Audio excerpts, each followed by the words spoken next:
चलिए, good good evening student. आज का टॉपिक है अपना एकाधिकार बाजार, मोनोपोली मार्केट। मोनोपोली मार्केट क्या है, इसके बारे में अपन डिस्कस करेंगे। मोनोपोली यानी एकाधिकार, एक व्यक्ति का ही अधिकार है और कोई नहीं आएगा उस पर, एक अकेला ही होगा। एक एक का अधिकार, एक का अधिकार है ना, संधि विच्छेद करे तो क्या आएगा, एकाधिकार वाला एक का अधिकार, एक व्यक्ति का अधिकार होगा। तो ऐसी बाजार संरचना को दर्शाता है जिसमें एक विक्रेता फर्म हो, किसी विशेष उत्पाद या सेवा की आपूर्ति करता है। कुछ भी हो, वस्तु है, सेवा की आपूर्ति करता हो, लेकिन बेचने वाला कितना है, विक्रेता कितना, एक। इंपॉर्टेंट बात ये है, कितना विक्रेता होगा, सिर्फ एक का, तो उसको क्या कहेंगे, एकाधिकार। और उस उत्पाद या सेवा के लिए कोई करीबी प्रतिस्पर्धी विकल्प नहीं होगा, उसके कंपटीशन में कोई नहीं होगा। इस स्थिति में उस एकल विक्रेता के पास पूरे बाजार पर पूर्ण नियंत्रण होगा। इसलिए उस पर पूरा नियंत्रण किसका होता है, उस विक्रेता का। तो वो क्या होता है, उस बाजार का राजा होता है। वो जो चाहे वो कर सकता है अपनी वस्तु के रूप में, वो भी ठीक है, चाहे वो कीमत वसूल कर सकता है। और वह उत्पाद की कीमत और उत्पादन की मात्रा को प्रभावित कर सकता है, लेकिन वो भी एक सीमा तक ही कर सकता है। इतना भी नहीं कीमत कर दे कि लोग खरीद नहीं सके, ठीक है, वो लोग खरीदना ही छोड़ देंगे, ठीक है, लेकिन एक हद तक वो सारा कंट्रोलिंग उसके पास ही है, बाकी किसी से उसको लेना देना होता नहीं है, क्योंकि दूसरे विक्रेता बाजार में होता ही नहीं है। तो इस बाजार में जो एकाधिकार बाजार है, इसकी क्या क्या विशेषता है वो देखते हैं। पहला तो क्या है, सबसे इंपॉर्टेंट ही है, एकल विक्रेता, एक ही विक्रेता, सिंगल सेलर। एकाधिकार बाजार में केवल एक ही फर्म होती है जो उत्पाद या सेवा की आपूर्ति करता है। इस फर्म के पास पूरे बाजार का नियंत्रण होता है। इसीलिए क्या कहते हैं, जो एक विक्रेता है, एक फर्म होती है, वही क्या होता है, उद्योग होता है उसका, कहते हैं ना, फर्म और उद्योग एक ही होता है। क्योंकि उद्योग क्या होता है, फर्मों से मिलकर बनता है, तो यहाँ पे तो फर्म ही एक है, तो वही उद्योग है, वही फर्म है, ठीक है। कोई करीबी प्रतिस्पर्धी नहीं, नो क्लोज सब्सिट्यूट, कोई भी करीबी प्रतिस्पर्धी, कई प्रतिस्पर्धी होता ही नहीं इसमें। एकाधिकार स्थिति में उत्पाद या सेवा के लिए कोई करीबी प्रतिस्थापन उपलब्ध नहीं होता है। उपभोक्ता के पास वही उत्पाद खरीदने के अलावा कोई विकल्प नहीं होता है, कोई विकल्प नहीं है। क्या ये सब संभव है आज के टाइम में? बिल्कुल है, एकाधिकार स्थिति मिलेगी आपको। अपूर्ण प्रतियोगिता और एकाधिकार की जो स्थिति है वो आपको मार्केट में देखने को मिलेगी। एग्जाम्पल में आपको बताते हैं, ठीक है, लेकिन पूर्ण प्रतियोगिता का आपको नहीं मिलेगा। पूर्ण प्रतियोगिता के एक एक्सट्रीम लेवल, एक आदर्श स्थिति है जो हमेशा अपने को बाजार में देखने को नहीं मिलेगी। लेकिन अपूर्ण प्रतियोगिता तो आप देखते रहते हो, जो बाजार के ज्यादातर रूप अपूर्ण प्रतियोगिता का ही है। उसके विभिन्न रूप भी है जो आगे डिस्कस भी करेंगे। और एकाधिकार के अंदर आप सबसे इंपॉर्टेंट एग्जाम्पल लेना हो तो जैसे कि आप रेलवे का ले सकते हो। अगर आपको रेलवे में यात्रा करनी है तो भारतीय रेल, उसी से यात्रा करनी पड़ेगी, क्योंकि दूसरी रेलवे है ही नहीं। या बिजली कंपनी, आपको बिजली अगर लेनी है तो जो आपके क्षेत्र में एक ही बिजली का सप्लायर होगा, हो सकता है स्टेट वाइज अलग हो या एरिया वाइज अलग हो, लेकिन वो होगा तो एक ही होगा, उसी से आपको बिजली खरीदनी, और कोई विकल्प नहीं है। हाँ, उसका बिजली का छोटा सा ऐसे तो विकल्प है, मतलब क्लोज नहीं है। क्लोज मतलब बिल्कुल जैसे कनेक्शन नहीं है, उसका सब्सिट्यूट दूर का तो है, जैसे आप सोलर लगवा सकते हो या कुछ और आप कर सकते हो, जनरेटर से ले सकते हो, लेकिन वो बहुत दूर हो गया। लेकिन क्लोज में जैसा सप्लाई नहीं देता है। इसी प्रकार अगर रेलवे का देखें तो आपको अगर यात्रा करना था, आप फ्लाइट या किसी बस या खुद की कार से भी कर सकते हो, लेकिन रेलवे आपको नहीं मिलेगी। रेलवे आपको इंडियन रेलवे ही मिलेगी, इसलिए इसका क्या है, एकाधिकार है, ठीक है। इसलिए कहते हैं क्लोज सब्सिट्यूट नहीं, यार करीबी, दूर से तो हो सकता है, ठीक है। उच्च प्रवेश बाधा है, हाई बैरियर टू एंट्री। एकाधिकार बाजार में नए फर्मों की प्रवेश के लिए बड़ी बाधाएं होती है, जैसे कि बड़ी पूंजी की आवश्यकता होती है, कानूनी प्रतिबंध होते हैं, पेटेंट्स होते हैं, तकनीकी श्रेष्ठता। इन बाधाओं के कारण नई फर्में बाजार में प्रवेश करना लगभग असंभव होती है। इसलिए जैसे रेलवे है तो और दूसरी रेलवे नहीं कर पाती, क्योंकि उसमें इन्वेस्टमेंट भी बड़ा होता है, सरकार की रोक भी होती है कई तरह की, हालांकि अब तो कम कर दिया है, ठीक है। तो इस तरह से नेक्स्ट इसकी विशेषता है अब एकाधिकार की, प्राइस मेकर, मूल्य निर्धारण की शक्ति। इसमें कौन करता है, क्योंकि उद्योग करता है, उद्योग और फर्म एक ही है, तो यही क्या करता है, प्राइस का निर्धारण। कि क्या पे रेलवे देखा, किसी से पूछता है, किसी और मार्केट पे भरोसा रहता है, वो जब चाहता है जब कीमत बढ़ा देता है, जब चाहे कम कर सकता है, ये उसका अधिकार है, वही राजा है। एकाधिकार स्थिति में फर्म मूल्य निर्धारण में स्वतंत्र होती है। कैसी होती है, स्वतंत्र। जैसे प्राइस मेकर खाता है या प्राइस बना, वही निर्धारित करती है, मेकर है ना, बनाना, ठीक है, तय करना। फर्म मांग और आपूर्ति के आधार पर उत्पाद की कीमत तय करती है, ठीक है। कैसे किस पे कर रहे हैं, मांग और पूर्ति की, कितनी मांग हो रही है और वो कितना सप्लाई कर रहा है, उसी के आधार पर क्या करता है, कीमत की तय करता है, ठीक है, ताकि उसको अधिकतम लाभ प्राप्त हो सके। लाभ की अधिकता, सुपर नॉर्मल प्रॉफिट, एकाधिकार में कैसा होता है, सुपर नॉर्मल प्रॉफिट। ये मैं अंतर बार बार पूछूंगा मैं आपको कि इसमें क्या होता है। ठीक है, तो एकाधिकार में कैसे होती है, एकाधिकार फर्म में असामान्य रूप से उच्च लाभ सुपर नॉर्मल प्रॉफिट अर्जित करती है, क्योंकि वे कीमतों को अपनी मर्जी से तय कर सकते हैं और उत्पादन की मात्रा पर नियंत्रण रखते हैं। ठीक है? इसलिए क्या कहते हैं, एकाधिकार बाजार में कैसा प्रॉफिट होता है, सुपर नॉर्मल यानी असामान्य प्रॉफिट होता है। तो तीन पढ़े थे अपन ने, पूर्ण प्रतियोगिता जिसमें कैसा होता है हमेशा नॉर्मल प्रॉफिट याद रहेगा। पूर्ण प्रतियोगिता में कैसा होता है, तीन ही स्थिति देखनी है, मोटी मोटी तो तीन स्थिति, बाकी कौन कौन सी, पूर्ण प्रतियोगिता, अपूर्ण प्रतियोगिता, एकाधिक, तीन स्थितियां, पूर्ण, अपूर्ण, एकाधिक, इन तीन का ज्यादा है। अब अपूर्ण के भाग है, अपूर्ण जो बीच वाली है अपूर्ण प्रतियोगिता बाजार, उसके भाग है, तो वो अपन उसके भाग को बाद में देखें। तो मोटे रूप में क्या है, पूर्ण, अपूर्ण और एकाधिकार। तो पूर्ण प्रतियोगिता में कैसा होता है लाभ, असामान्य लाभ, ओनली फॉर नॉर्मल प्रॉफिट, सामान्य लाभ। और अपूर्ण प्रतियोगिता क्या होता है, सामान्य और असामान्य दोनों हो सकते हैं। ठीक है, दीर्घकाल की बात चलेगी, ठीक है, सामान्य और असामान्य दोनों हो सकती है, लेकिन एकाधिकार में कैसे होगी, हमेशा असामान्य होगी। आई बात समझ में? पूर्ण में सामान्य, अपूर्ण में सामान्य असामान्य दोनों, और एकाधिकार में असामान्य, सुपर नॉर्मल। आगे बढ़े। ठीक, उत्पादन और वितरण पर नियंत्रण, control over production and distribution.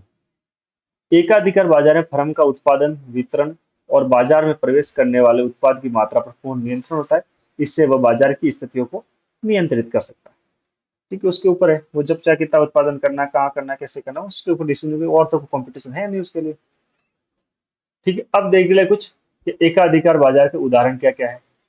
ठीक है, जैसे सरकारी एकाधिकार, गवर्नमेंट मोनोपोली, जैसे कि रेलवे, मैंने बताया कि रेलवे एक ही है। डाक, आपको डाक सेवा लेना है तो स्पीड पोस्ट ही, हालांकि अब तो कुछ काफी चीजें हो सकी, प्राइवेट अभी की आ गई, लेकिन फिर भी पहले किसका था, डाक का। बिजली वितरण, तो इन पे क्या है, जहाँ सरकार किसी एक फर्म को विशेष अधिकार देती है, तो क्या इनका अधिकार है। स्वाभाविक एकाधिकार, न्यूट्रल मोनोपोली, ऐसा होता है स्वाभाविक ही होती है। इसमें क्या है, जब किसी उद्योग में उत्पादन की औसत लागत इतनी अधिक होती है, केवल एक ही फर्म पूरी बाजार की आपूर्ति कर सकते हैं, जैसे कि जल वितरण प्रणाली, तो इसमें कोई भी कर सकता है, लेकिन इतनी बड़ी मात्रा में लगता है तो और कोई आता नहीं है, तो अकेली एक ही कंपनी होती है। ठीक है, और भी कई होती है, जैसे बड़े बड़े सॉफ्टवेयर बनते हैं, तो उनकी जैसे और विंडोज है, तो उसके मुकाबले और कोई आता नहीं, उसके जैसे अभी आपको माइक्रोसॉफ्ट ऑफिस खरीदना है तो कौन सा, विंडोज से ही खरीदना है। ठीक है, ठीक, उसमें बहुत समय और चीजें लगती है, टेक्निकल नॉलेज लगती है। तो पेटेंट और लाइसेंस के आधार पर, जैसे फार्मास्यूटिकल कंपनी जिनके पास किसी विशेष दवा का पेटेंट है, तो भले दूसरी कंपनी चाह के भी नहीं बना सकती है, क्योंकि उनके साथ पेटेंट होता है कि 20 साल तक ये कंपनी के अलावा ये प्रोडक्ट कोई और नहीं बनाएगा, उनका पेटेंट करवा होगा।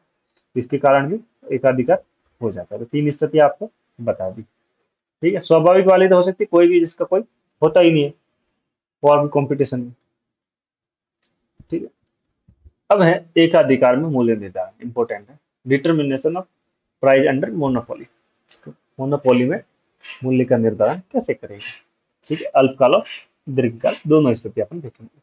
तो अल्पकाल में क्या है, अल्पकाल में साम्य इतना कम होता है, समय इतना कम होता है कि एकाधिकार मांग के रूप में उत्पादन के स्तर में परिवर्तित नहीं कर सकता। मतलब क्या होता है, अल्पकाल एक छोटा समय होता है जिसमें वो क्या करता है, उत्पादन के जो भी साधन है उनमें सभी में परिवर्तन नहीं कर सकता है। क्योंकि कुछ साधनों में जो परिवर्तनशील साधन है उसी में परिवर्तन कर सकता है, बाकी साधनों को तो कर नहीं सकता, स्थिर रहते हैं। ठीक है, तो एक सीमा तक ही वो कर सकता है। किंतु सूक्ष्म समायोजन केवल परिवर्तनशील साधनों के माध्यम से ही संभव है, क्योंकि स्थायी साधनों में तो परिवर्तन नहीं हो सकता, इसलिए एकाधिकार का लाभ या सामान्य लाभ या हानि स्थिति हो सकती है। इस कारण एकाधिकार में क्या स्थिति, तीनों स्थिति। देखो अल्पकाल में मैंने जो भी जस्ट पहले अभी जो अंतर बता रहे थे, तो उसके अंदर मैंने जो बताई थी, तो वो किसकी स्थिति बताई थी, दीर्घकाल की। अल्पकाल में तीनों स्थितियों में किसी भी बाजार में तीनों स्थितियां बनेगी, शायद लाभ हो, सामान्य लाभ हो, या हानि हो, मतलब असामान्य लाभ, सामान्य लाभ और हानि, तीनों स्थितियां हर एक बाजार में मिलेगी आपको अल्पकाल में। दीर्घकाल में अलग अलग रहती है। ठीक है, दीर्घकाल की फिक्स है, और ये तो नॉर्मल है, सब में होगी तीनों स्थिति। ठीक है, इसका ध्यान रखो, अगर कभी वो दीर्घकाल और अल्पकाल नहीं पूछे तो ये समझ के लेना कि वो दीर्घकाल का ही पूछ रहा है। सिर्फ पूछेगा लाभ की स्थितियां बताओ, तो आपको सिर्फ दीर्घकाल का ही सोच के बताना, और अगर कभी वो बड़े क्वेश्चन में लगे तो आप उनको दोनों चीजें बता सकते हो। ठीक है, लेकिन छोटे क्वेश्चन, शॉर्ट क्वेश्चन में अगर कोई पूछे कि तीनों में लाभ की स्थितियां कैसी होती है, तो वो उसका पूछने का मकसद यही है कि वो दीर्घकाल का पूछना, क्योंकि उसी में तो डिफरेंस है। ठीक है, तो पहली स्थिति है लाभ की स्थिति। ठीक है, एकाधिकार में लाभ की स्थिति कैसे होगी, तो इसमें उत्पादन तथा मूल्य उस बिंदु पर निश्चित होते हैं जहाँ सीमांत आगम MR है, ठीक, सीमांत आगम और सीमांत लागत MC ये बराबर होती है तथा AR जो है AC से ज्यादा होती है। ठीक है, ये तो देखो हमें सामने निर्धारित करने का एक फॉर्मूला है। ये कहाँ होगा, जहाँ MR और MC इक्वल होते हैं और MC MR को नीचे से काटती है, उस पॉइंट पे हमारा सामने निर्धारित होता है हर एक में, किसी में भी। ये नॉर्मल चीज है। क्या एम सामने कहाँ निर्धारित करना है, जहाँ MR और MC बराबर हो और MC MR को नीचे से काटे किसी भी बाजार में।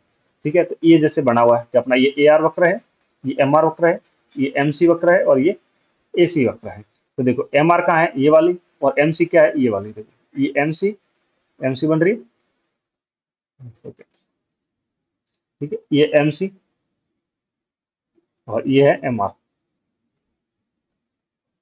ये नीचे से काटना चाहिए। देखो ये नीचे से काटा, मान लो अगर ये ग्राफ ऐसे होता ना पूरा, MC वक्र अगर ऐसे होता, दो जगह मान लो कट रहा होता, ये मैंने बार बार में बता रहा हूँ, दो जगह कट रहा होता, लेकिन अपन इधर मानेंगे, ये वाला पॉइंट है, यही मानेंगे। क्यों मानेंगे कि यहाँ नीचे से काट रही है, यहाँ पे क्या हो रहा है, ऊपर से काट रहा है, ऊपर से काटने वाला अपना साम्य नहीं होता है, जो नीचे से काट रहा है वही हमारा साम्य होता है।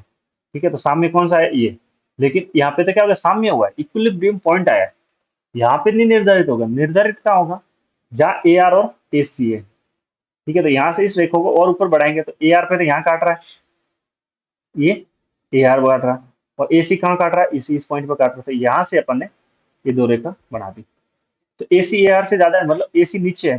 C का मतलब क्या, कोस्ट, मतलब कोस्ट नीचे है, लागत नीचे है, और R का मतलब आगम, प्राप्तियां, AR है ना, AR। तो ये प्राप्ति प्राप्ति ज्यादा है, तो क्या हो रहा है, सामान्य असामान्य लाभ हो रहा है इसमें। तो इसमें कैसा हो रहा है, लाभ की स्थिति मतलब असामान्य लाभ, मतलब ज्यादा लाभ हो रहा है।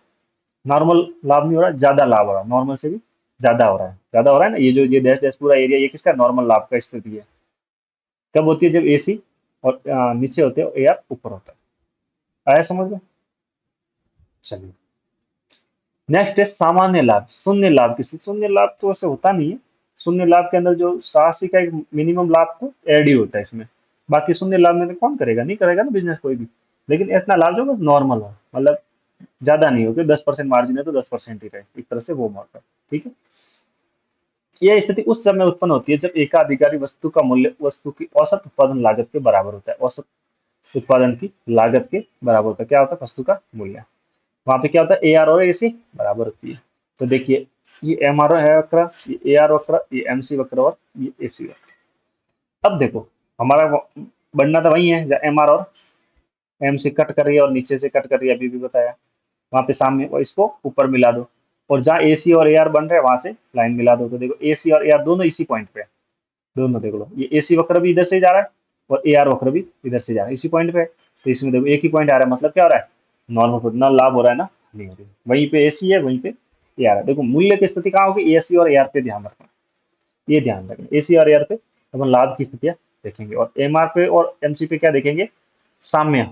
साम्य से मतलब वहां से अपना डिसाइड होगा। नेक्स्ट है हानि की स्थिति। तीसरी स्थिति क्या है, हानि की। ये अल्पकाल की पड़ रही है, ठीक है। एकाधिकारी को अल्पकाल में हानि भी हो सकती है, क्योंकि इस समय में उसकी वस्तु की मांग इतनी कम हो सकती है जिससे उस वस्तु का मूल्य उस वस्तु की औसत लागत से भी कम रखना पड़े। यह स्थिति ही एकाधिकारी को हानि की होगी। फिर भी औसत परिवर्तनशील लागत से तो अधिक ही मूल्य प्राप्त होगा। ठीक है, उत्पादन निरंतर रखे ताकि वो दीर्घ काल में हानि को परिवर्तित किया जा सकता है। ठीक है, इसमें एक चीज बोल रहा है कि औसत परिवर्तनशील लागत, देखो अल्पकाल में दो लागतें होती है। कैसे होती है, तो परिवर्तनशील लागत, एक होती है स्थिर लागत। स्थिर लागत तो क्या होती है, जैसे वो भवन ले रखा है तो भवन की लागत स्थिर है, और परिवर्तनशील लागत श्रमिक या कच्चा माल। तो कच्चा माल तो वो कम ज्यादा कर सकता है। अगर वो कच्चा माल की भी उसकी अगर प्राप्ति नहीं हो रही है, उतना भी जितना वो कच्चा माल डाल रहा है वस्तु बनाने में, जैसे बिस्किट बनाने में आटा लग रहा है, तो उसको आटे की कीमत भी नहीं, आटा का 25 रुपए किलो बिक रहा है, तो उसको 25 रुपए भी नहीं मिल रहे हैं। और भवन की तो छोड़ो, तब तो वो क्या करेगा, दुकान बंद ही कर देगा, अपनी फैक्ट्री बंद ही कर देगी।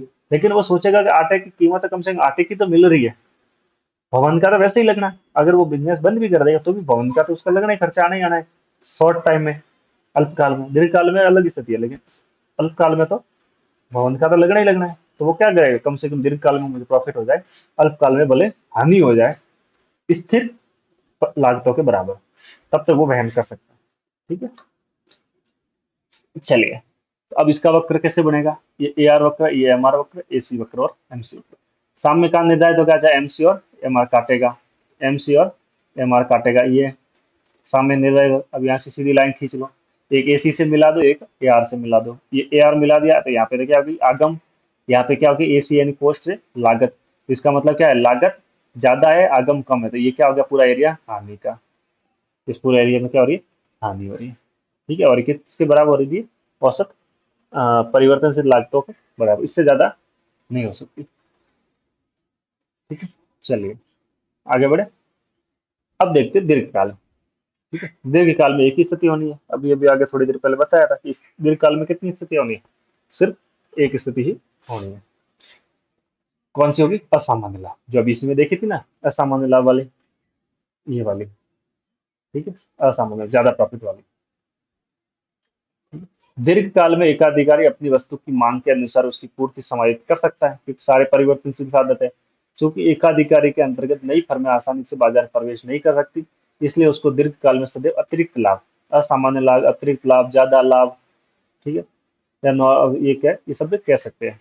इस अवधि में भी एकाधिकारी का साम्य उसी बिंदु पर स्थापित होता है जिस बिंदु पर दीर्घकालिक सीमांत लागत वक्र एवं सीमांत आगम वक्र एक दूसरे को काटते हैं। ये तो फिक्स है, जहां पे निर्धारित कहाँ होगा, एम आर और एम सी पे ही होगा। किस पे होगा, एम आर और एम सी पे। किसी भी बाजार में लेके जाओ और किसी भी काल में लेके जाओ, निर्धारित साम्य तो वही होना, जाए एम आर और एम सी काटेगी, ये तो हमेशा आप रख लो। ठीक है, तो दीर्घकाल में स्थिति कैसे बनेगी, चलो इसमें मैं बताया तो ग्राफ। ठीक है, ये मूल बिंदु, ठीक है, ये वाई अक्ष, ये एक्स अक्ष, यहाँ से एक बिंदु खींचते हैं तो ये आ गया अपना, मान लो क्या माने इसको, ए आर मान ले, ये चलो ए आर, सॉरी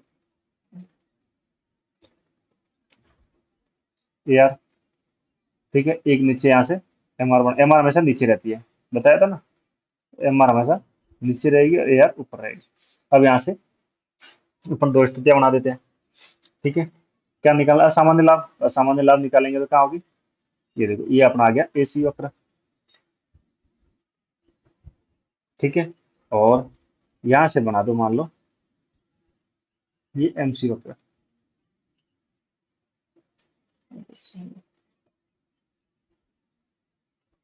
ठीक है, ये एम सी, ये ए सी, देखो एम सी हमेशा ए सी को नीचे बिंदु से काटा, ये बिल्कुल मिनिमम पॉइंट होगा वहां। साम्य का निर्धारित हुआ इस पॉइंट पे, एम आर और एम सी काटा, यहाँ से ये रेखा खींच, अब इस रेखा को ऊपर मिलाते रहो, तो जहाँ ए आर बनेगा वहां से तो क्या बन गया अपना आगम रिवेन्यू, और जहाँ ए सी कट रहा है, ये पॉइंट ए सी ऊपर वाला, हल्का सा ऊपर वाला पॉइंट। ठीक है, यहाँ से ए सी है तो यहाँ से बन गया पोस्ट वाला पॉइंट।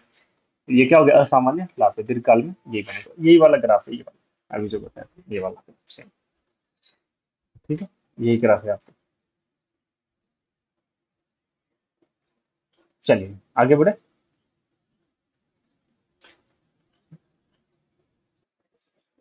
चलिए, तो अभी के लिए इतने, और आगे का जो टॉपिक है, पूर्ण प्रतियोगिता में एकाधिकार में अंतर, नेक्स्ट वीडियो में करते हैं। ठीक है, धन्यवाद।